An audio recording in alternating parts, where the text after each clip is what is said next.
her book. She's a psychology professor from Stanford, and she invented growth mindset. And yeah, now we are going to start the whole journey of understanding what a growth mindset is. Now, I guess everybody is aware about who Michael Jordan is. And let me tell you, when he was young, when he was trying to, learn basketball, so he was rejected by his high school team. He was also rejected by a National Basketball Association. He really got disheartened and he thought he would never make it. But instead, told that, you should work hard and discipline your work. So after that, he started to, get up at 6 in the morning, practice before schools. And I guess rest is history. Everybody knows him, who he is. So, people with growth mindset, they find success in, learning and improving themselves. They find that if they're learning something, if they're improving themselves, that for them is success, not the end result for them is success. They find their setbacks really motivating. So if they are not able to do a particular thing which they thought of doing, they don't get demotivated by it and they stop that. They just keep on trying. And at the end of the day, if correct amount of hard work is put in, everybody gets to see the result. And they take charge of the process. So you are the person who is going to, bring the change. You are the person who is going to work hard. Nobody else is going to work hard. So they take charge of the process. And that's how what we see here in case of Michael Jordan. If I talk about growth mindset in business, like we spoke about sports, but how it is going to benefit me as an employee or you as an organization. So a 5-year research project, it says that companies who go from good to great, they have leaders with growth mindset.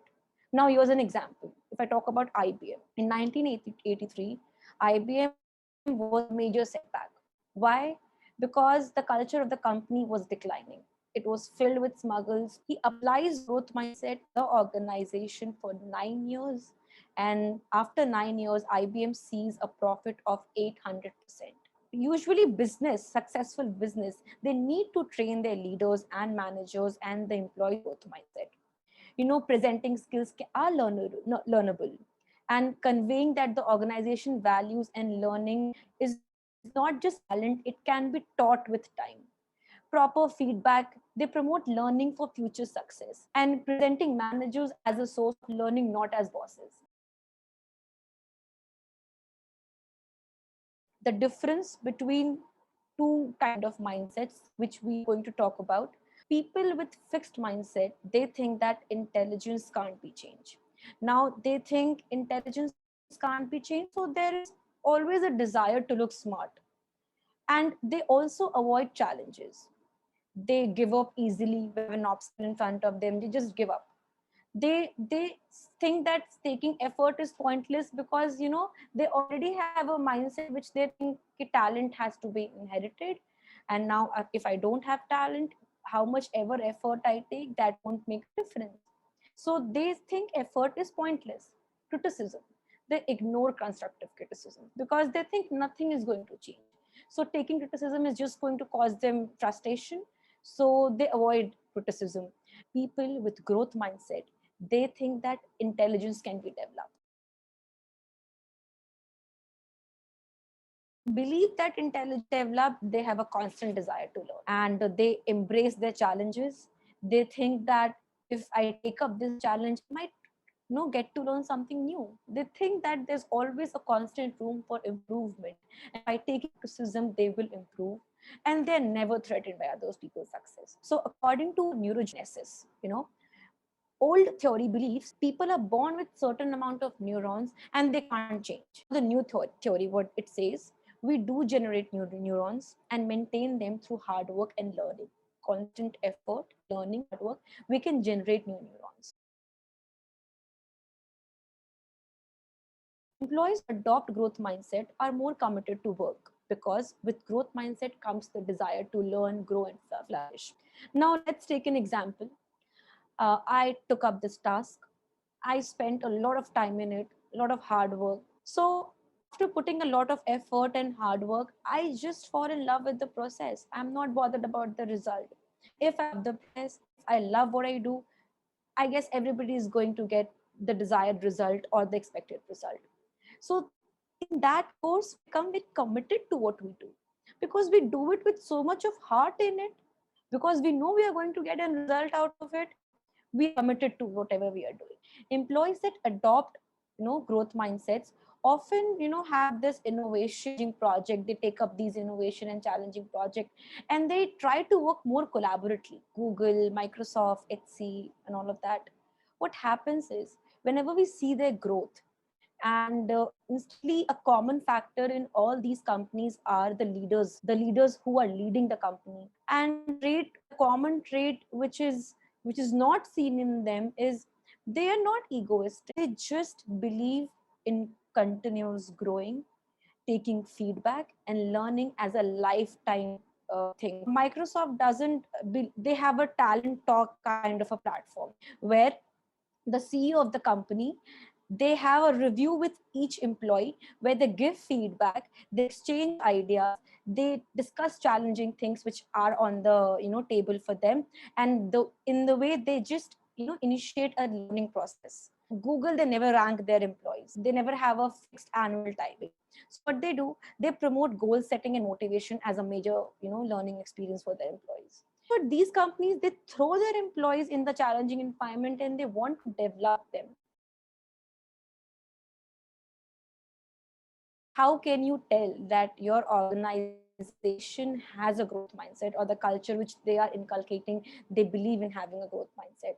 So there are two ways to identify that.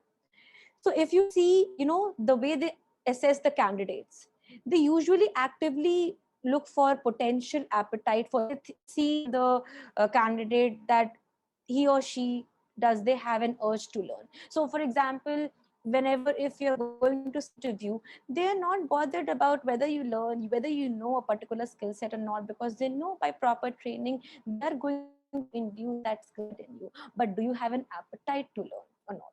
Are you willing to get, adapt to the particular environment or not? So that is what they're looking for. And do you have the eagerness for development and resilience? These are the very two important words. And they think that even after getting a lot of setbacks, because life is never easy, there are hurdles which are going to come your way. But so are you willing to, get out of it, stand up and start working again? So all these things, they actively looking for an employee. Now, if it comes to management style, they give opportunities and time to grow. They won't hurry you into a particular task, or they won't expect a particular task to be completed in a certain time limit. Obviously there'll be a time limit, but they won't hurry you or push you into something. They will give you a proper time to grow. They focus on effort and praise the employees for it. Proper feedback and appreciation is very important for growth of any employer, any human being in that case. And they often act as mentors. They give opportunities to develop and train. They train their employees. They give, like I was talking about the companies, I was talking about Venrock Solutions. So what they do, they give their employees the authority to make deals or crack deals or take important key decisions. So they throw them into the pool of problems, and they want them to way back out of those problems. So people with fixed mindset, they know this is the result and what I'm going to get out of it, but they know they can't take effort. They are not willing to take a challenge, and they are not willing to take up effort. So what they do, all these thoughts in their mind, they make constant hurdles. Task is not a hurdle for them. The thought which they have in their mind is a hurdle for them. Neurologists, they think that with proper training, the brain muscles, they can be enhanced. So if you are a very lean person, you go to gym, you work out, you take proper diet, and you bulk up after 6 months or a year, you train your muscles. Similarly, our brain muscles can be trained. Companies, when they hire anybody, or they look for something in it, they usually ask this kind of question, that what do you think about talent? Can it be developed, or do you inherit? So people who answer that no, it will develop with time, usually are hired. Let's take an example. This twin, one is adopted and the other one is kept with the biological parent. Now the one who is adopted, he is given proper training, proper education, proper learning environment, and all of that. And the other one, who is staying with the biological parent, is not given that kind of exposure. Now what is that? The nurture wins over nature. So by nature, they were equipped with same kind of, intelligence or brain cells, whatever you call it. But now with the proper environment, the proper nurturing, the one given a proper education is in a better position. How to develop a growth mindset? The first thing is view challenges as opportunities. Whenever there is a challenge in front of you, don't think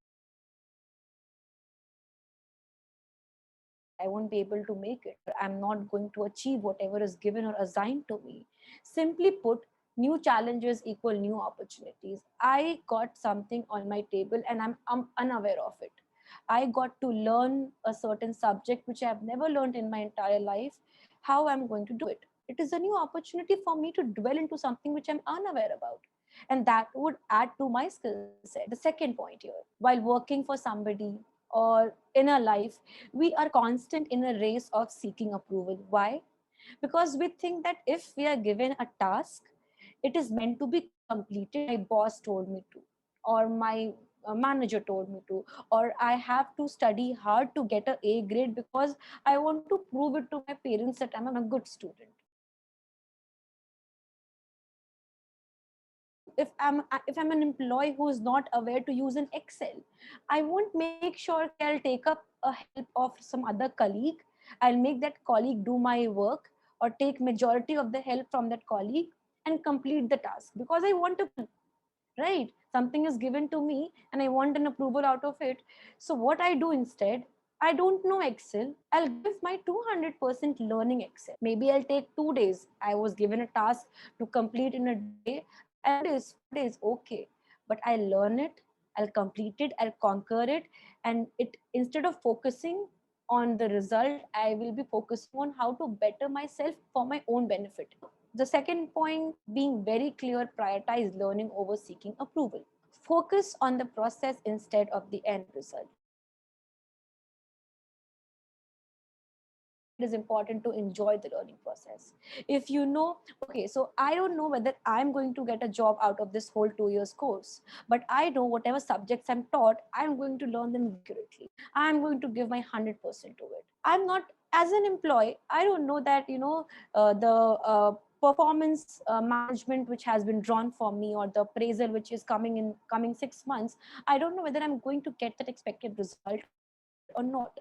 But whatever work I'm trying to do in my day-to-day life in the organization, that is my learning experience, and that I will focus on.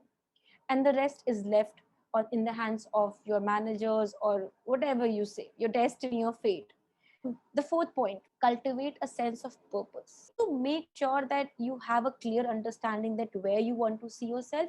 If it takes time for you to figure it out, take that of time, but make sure that you have a purpose. Choose learning well over learning fast.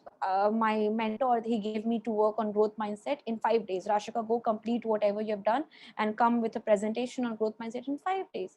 And I just, superficially researched about the topic. I did not dwell into it, and I came up to the end product is never going to satisfy neither you nor your mentor nor your manager or whosoever you are reporting to. So make sure that whatever you are trying to do, there is a quality in it, authentication in it, honesty in it, and that will give you the correct amount of result which you are expecting. Making mistakes does not mean you are a failure. If you were given a certain task and if you failed in it, never get discouraged from it. Learn from it. The seventh point here is learn from the mistakes of others. Be aware of your surrounding. Look at what people are doing, what mistakes they are making, and keep in mind in future when you are there at that position, when you are there in that similar situation, you are not going to repeat that mistakes. Learn to receive constructive criticism. I was somebody who always used to give reasons to problems. This thing couldn't happen because this happened. I never tried, and I always had this favorite word because in my dictionary.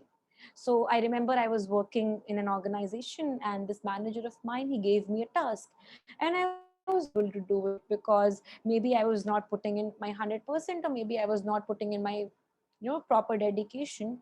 And every time I went up to him, I had a because in my statement, because it did happen, because that happened. And then he gave the biggest lesson of my life, that Rashik, you know what your problem is? You just complain. So stop complaining. The day you stop complaining, things will start to fall into place for you, because your mind will be clear. Now my mind is cluttered with complaints, not happening, what to do, what not to do. And now if I, remove all of that, my brain will have room, space to think, to develop ideas, to jump onto solutions, or to find a way to get to that particular solution. Criticism, if somebody is not going to tell you where you are wrong, how will you learn? How will you get to know?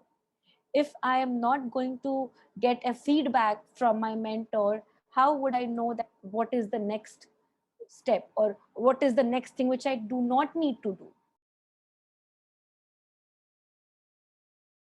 Cultivate grit. I started a particular project because I thought I'm interested in it.